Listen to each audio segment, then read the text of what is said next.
Welcome to a very special episode of Why This Universe, where today we finally get to the question, why this universe? Today we are discussing the philosophical question of why does our universe exist at all? Why is there something rather than nothing?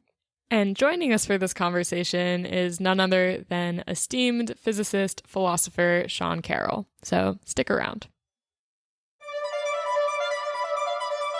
You're listening to Why This Universe, a podcast where we break down the biggest ideas in physics. I'm Shalma Wegsman. And I'm Dan Hooper.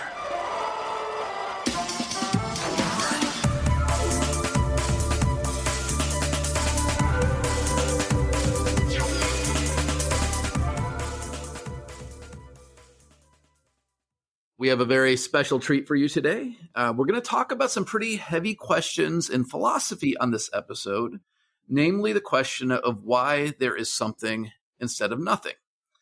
To wrestle with this hefty question, we have here to help us none other than Sean Carroll. Sean, as I'm sure many of you already know, is a cosmologist and a philosopher of science at Johns Hopkins University. He's also an extremely prominent public intellectual. He hosts this great podcast called Mindscape, and he's the author of some of my favorite books about physics, including From Eternity to Here, The Particle at the End of the Universe, The Big Picture, Something Deeply Hidden, and most recently a series of books called The Biggest Ideas in the Universe. So we're really thrilled that Sean agreed to come on our show. And with that, Sean, welcome to Why This Universe. Thanks very much for having me.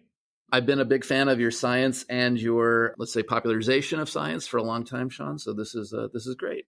I want to start with just a question so in my experience, and maybe you have the same experience, it's not particularly common for professional physics researchers to have a lot of interest in philosophy, or at least to spend a lot of their time and energy wrestling with questions of philosophy. And so we're both, significant outliers in this regard. Have you always been interested in philosophy? Is it something you came to later in life? Always is a tough word to use for a professional cosmologist, as you know. But since I was an undergraduate in college, I was interested in philosophy.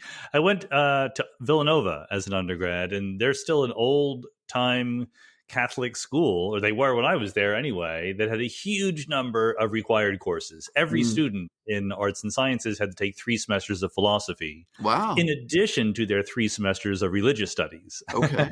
Plus a whole bunch of social sciences and humanities courses also. So I was forced to take it, but I was intrigued. I wasn't against it. And I fell in love right away. But that's almost, not the right answer to the question, because even though I fell in love right away, the kind of philosophy I liked was moral and political philosophy, John Rawls and people like that. Sure. The philosophy of science that I did was fine. It was interesting, but it wasn't like my thing. It wasn't until I was a professor many years later that I realized that many of my cosmological questions and physics questions were being partly addressed by philosophers because I care about the bigger questions. Why is there something rather than nothing? Why is the past different from the future? And so I discovered this group of not really, we don't really say so much philosophers of science so much as people working on the foundations of physics. Sure. And what we're now trying to rebrand as natural philosophy. So I think that since I realized that was true, I was like, these are my people, and I want to, talk to these folks. It's a small crew, though, right? I mean, for every one of those, there's many hundred actual just physicists, as opposed to the natural philosopher type of physicists. Yeah. It is very, very small. It's a respectable thing to do within philosophy. I had Tim Maudlin, who is an example of this kind of person, on my podcast, and I said, do you have trouble convincing your colleagues that what you do is interesting and important? And he says, not my philosophy colleagues. No, they get it. It's the physicists who resist. And I think that's kind of an interesting question as to why that is true. Physicists are trained to get to the answer and, trained to be very practical about things. Like, what's the experiment? What's the data? What can I do? Even if a question is really, really interesting, like what happens when the quantum wave function collapses? If they can't think of a way to experimentally test it, they kind of pretend that it's not interesting. Right. And the philosophers have no such compulsions. Physicists also, there are notable exceptions, but physicists tend on average to be pretty arrogant about them in their field. And You've noticed that? Yeah. And, we might look at a problem that is outside of our domain, and because it's not physics, we think it must be trivial. And nothing could be further from the truth, of course. That's right. Any physicist, just given 15 minutes of spare time, could solve all the problems of philosophy. And I've literally had physicists say that unironically, like, yeah, I was wondering about the measurement problem of quantum mechanics. So, like, I gave myself an afternoon and I solved it. So, it's an attitude. All right. So the question we're going to ponder today is why there is something rather than nothing. Before we get into, your own thoughts on this question, can you maybe set the table? Like, what have philosophers historically had to say about this question? Who were the main themes? What were the main ideas out there? Set us up for the question. Yeah, of course, people have always had origin stories, right? We've all either taught or taken or heard about some history of cosmology class where you start with Babylonian creation myths and come up to the present day. So in some sense, all of these are trying to understand, why is there something rather than nothing? Why was the universe created? And back in the day, it would have been some mythological explanation. Once science comes along and provides explanations for, why the planets move in the way they do, et cetera, much more impersonal, right? There are equations, there are forces, there are laws of physics that explain these things. How do you transfer that question of why the universe itself exists to this context of equations and laws of physics and so forth? And the answer is we still don't have a once and for all final answer to this. Opinions differ.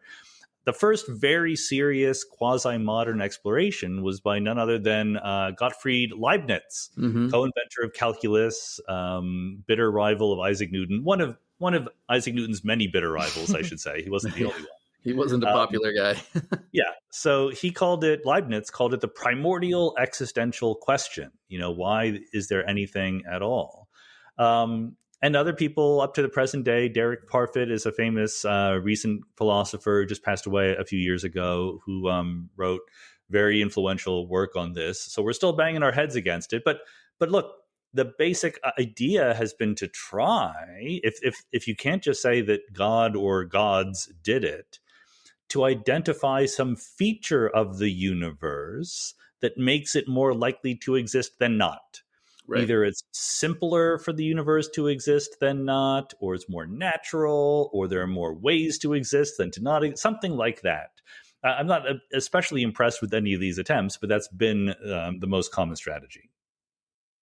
Okay, so people have been wrestling with this since, time immemorial, but in a kind of modern context since people like Leibniz and whatever.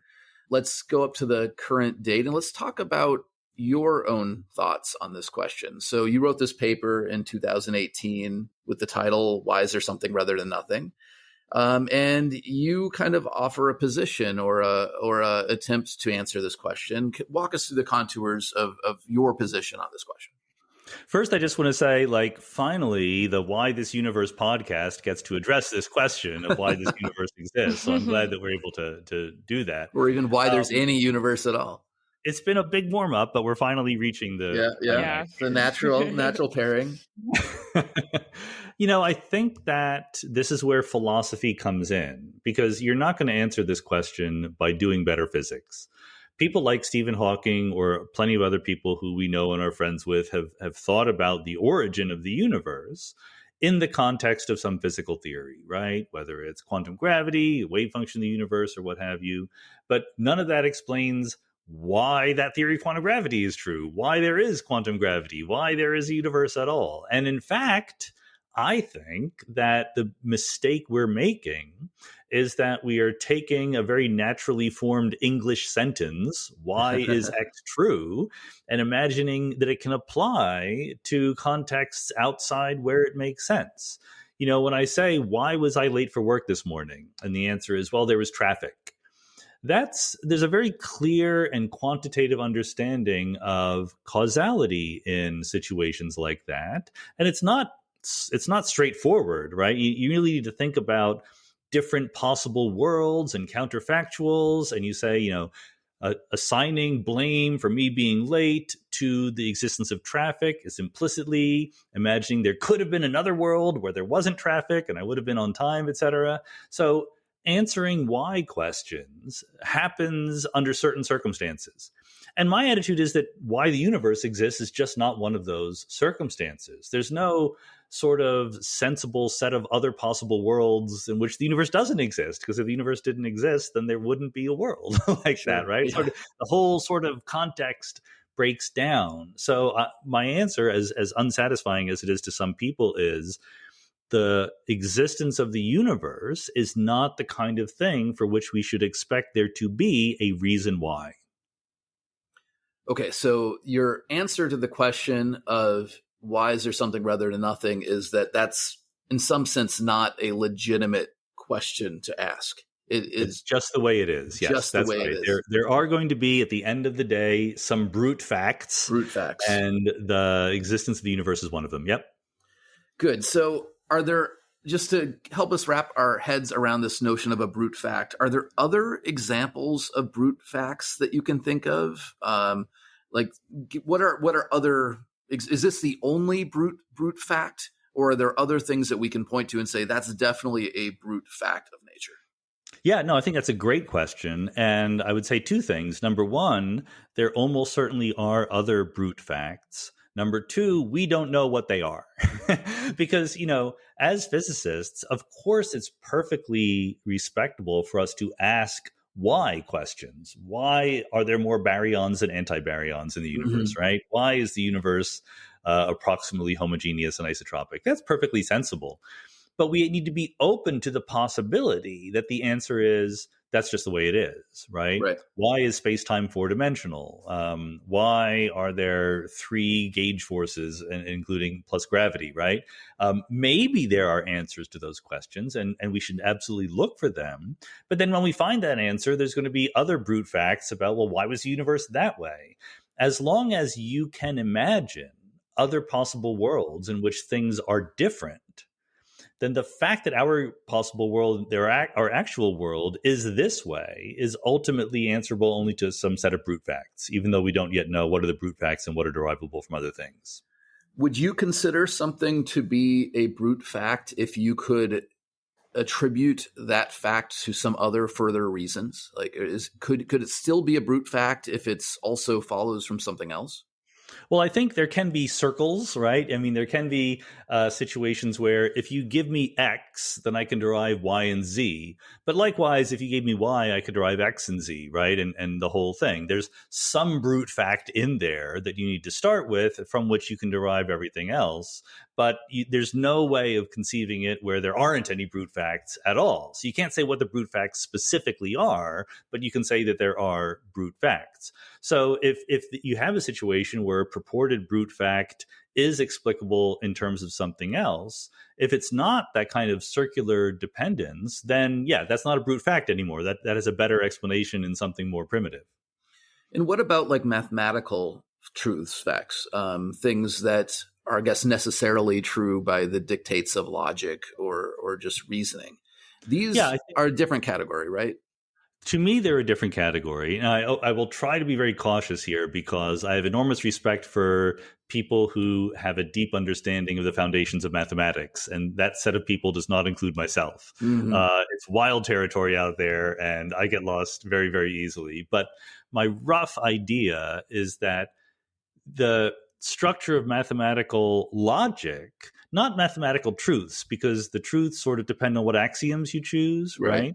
But the structure of starting from the axioms and deriving theorems, et cetera, that's more or less universal. That is, like you said, sort of a necessary kind of thing. So there is no possible world in which, number one, you accept the ordinary axioms of piano arithmetic, and number two, 2 + 2 = 5, right? There are other possible worlds in which you accept other axioms or whatever, but given those axioms, the results follow. I don't think that's something that is optional. I think that's necessary. So that makes them, it pulls them out of the brute fact category. It puts them in this necessary fact category. That's right. So brute facts, in my mind, are ones that are contingent, that could have been otherwise. And I don't think that the mathematical theorems count.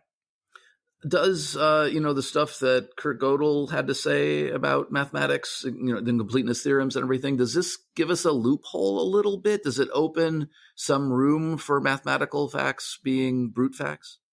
Well, Gödel thought it did. I am not so sure. I mean, well, I should say that Gödel was a mathematical realist, like many mathematicians are.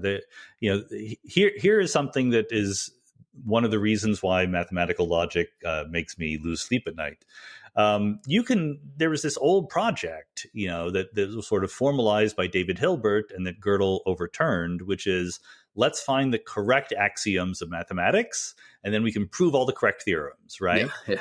And what you eventually realize is that given any one set of axioms, like the piano axioms for arithmetic, you can have what are called different models of those axioms. So you can have the same set of axioms giving you two different sets of numbers with two different sets of elements, right?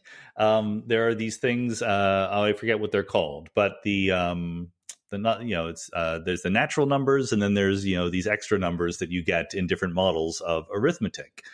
And so there's a certain attitude that says, yes, but I know what the real numbers are, not the real in the sense of continuum, but the actual correct numbers are, right? And it turns out, part of this set of ideas that Gödel set in motion says you can't axiomatize that. You can't come up with a set of axioms that uniquely picks out the numbers that you think of as the natural numbers, at least not within first order logic.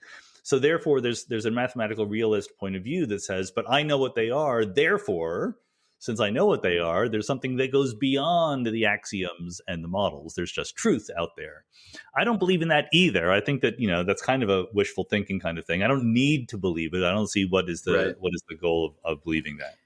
Yeah, it ties into that interesting question of, is mathematics invented or discovered? Right? Yes, that is a very interesting question, and I'm going to stop talking about it because this is stuff I don't really understand at a very deep level. I very much encourage you to get a good philosopher of mathematics on the show because they will blow your mind. Yeah, that would be a great idea. I read books on this subject and do not feel I have my opinions figured out yet. It's pretty deep. Yeah.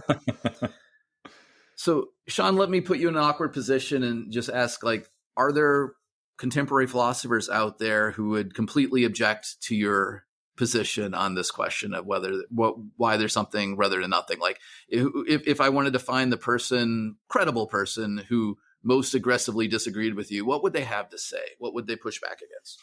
Yeah, look, my joke is if you get three philosophers in a room, they will not agree that there are three philosophers in the room. Okay, like philosophers are really good at disagreeing on things.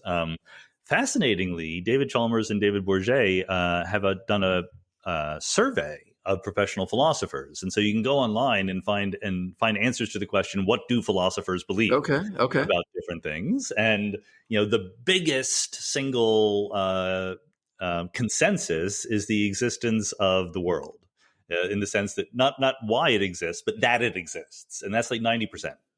There's still a healthy 10% that are skeptical about the existence of the world. But any other more contentious question, like why is there something rather than nothing, there will be a diversity of opinion, absolutely. And like I said, generally those people are going to want to say there is a reason why the universe exists, in the sense that it's better, according to some criterion, for the universe to exist than to not exist. And I just think that's kind of begging the question. So why is that the criterion? Like, you just pushed it back a level, but you invented a criterion. And I don't think that reduces the number of brute facts that you have to appeal to. I guess the brute fact then becomes the criterion, right? That you've just moved it back to there. Exactly. I mean, Leibniz famously explored the idea. It's unclear to the extent that he believed it, but he explored the idea that this is the best of all possible worlds, right? And that's related to the fact that he was interested in why the world exists at all. But even that only explains, even if you accept the premise that this is the best of all possible worlds and that is why it exists, it tells you why this one exists, not why any at all exists. Well, it doesn't even get you there. Yeah, and it doesn't even tell you why the best world should exist. Who cares? Sure. This is the best world. So, for years, I taught a class at the University of Chicago that I developed called Philosophical Problems in Cosmology. And one of the things I would do in that class is I'd assign your 2018 paper on this. But then I would also have them read something by Lawrence Krauss and his opinions on this, and maybe David Albert and what he had to say about it. And we'd have a good old fashioned 2 or 3 day debate in class about it. Can you comment on the ideas that Lawrence and David have put out on this question, and maybe tell us where you agree and where you disagree about how they think about why there's something rather than nothing? Yeah, I think it's pretty straightforward, actually. Lawrence, like most of the book is based on kind of wisecrack by Frank Wilczek. there's something rather than nothing because nothing is unstable. But if you go to the context that Wilczek was saying that, it wasn't about the existence of the universe. It was about the matter-antimatter asymmetry. He wasn't even talking about the existence of the universe. So this idea that, modern science has explained the existence of the universe because nothingness is unstable. Number one, entirely bogus. Mm-hmm. Number two, why is nothing unstable? Like, you still have a brute fact that you're trying to explain. You haven't really done that. And so Lawrence wrote the book mostly because he gave a talk that appeared on YouTube and was super successful. And so I think that they probably threw a buttload of money at him to write the book. But he didn't get into the philosophical investigations of this question in any serious way. And so David Albert, who is a philosopher of physics, reviewed the book, let us say uncharitably, or at least not positively, in the New York Times book review, and just pointed out exactly what we've been saying. Like, this is not the question. Some dynamics of the quantum vacuum state does not address the question, why is there a quantum vacuum state at all? So, right. Have fun. By all means, do good cosmology, but don't pretend you're answering the primordial existential question in Leibniz's sense. I think also, Lawrence was tied up in this whole anti-theism, activism. And, one of the hardest things to answer if you are going to live in a universe without, God is, why is there anything at all? I mean, to me, God doesn't answer that question either, because you have to ask why God exists, so you're just pushing it back one level. But, I think the, anti-theism advocates would like to have an answer to this question. So Lawrence came up with one, even if it's pretty shallow from a philosophical perspective. Yeah, no, I think that's exactly right in terms of the sociology of the time. And, it's a little disappointing to me because I'm on the non-theistic side. Sure. But a lot of the people who are on that side, accepted this very cheap and easy witticism as an answer to this deep philosophical question, which is too bad. But I think it's important to point out, as you say, the theists claim to have an answer to why there is something rather than nothing, because everything in the world needs a reason why, except God, right, because right. God is a necessary being. But, the answer to that is really simple, and is kind of a simple wisecrack, which is no. God is not a necessary being. There you go. I have refuted the argument, right? If you try to ask, why is God a necessary being, it always begs the question. It always comes back to assuming that there has to be a reason why. You're assuming from the start there are no brute facts, and you're led to posit a necessary being to help explain everything else. But if you're happy with brute facts, your route to answering the question is actually much more direct. So, Sean, I have one more question for you, and then I'll let you go.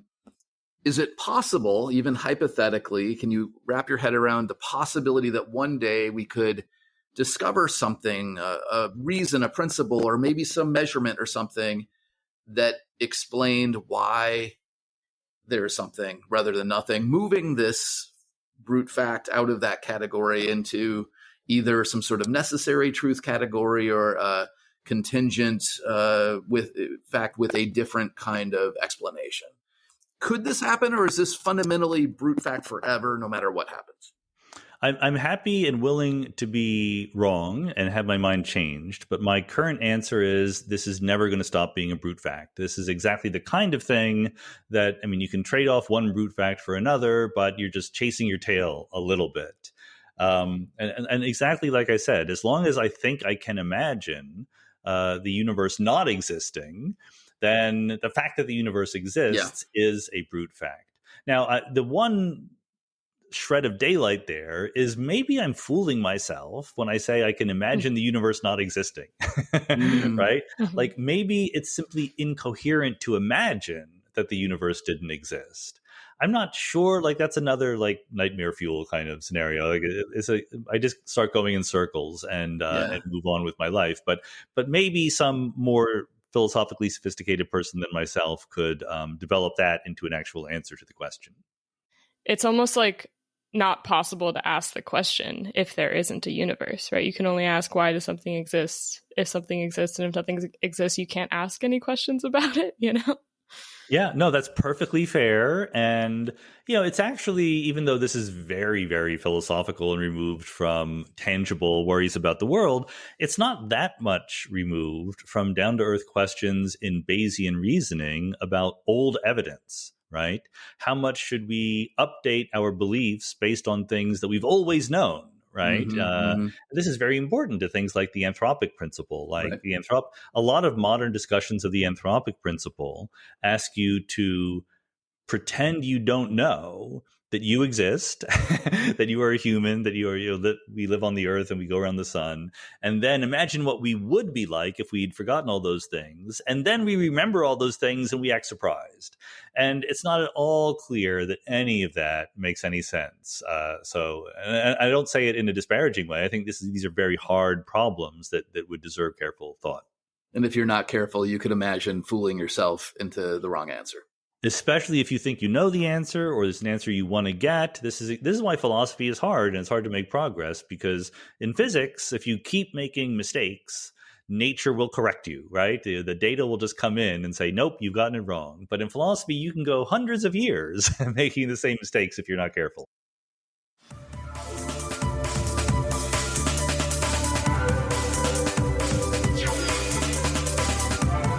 Why This Universe is produced and edited by me, Shalma Wegsman, and our co-host is Dan Hooper. Dan is a professor of physics at the University of Wisconsin-Madison and the director of the Wisconsin IceCube Particle Astrophysics Center. If you like our show and you want to support us, you can join us for as little as $3 a month on Patreon. There you can also get access to exclusive Ask Us Anything segments where you can directly ask Dan and I any of your questions on physics or whatever else. And to find that, just go to patreon.com/whythisuniverse. As always, thanks for listening.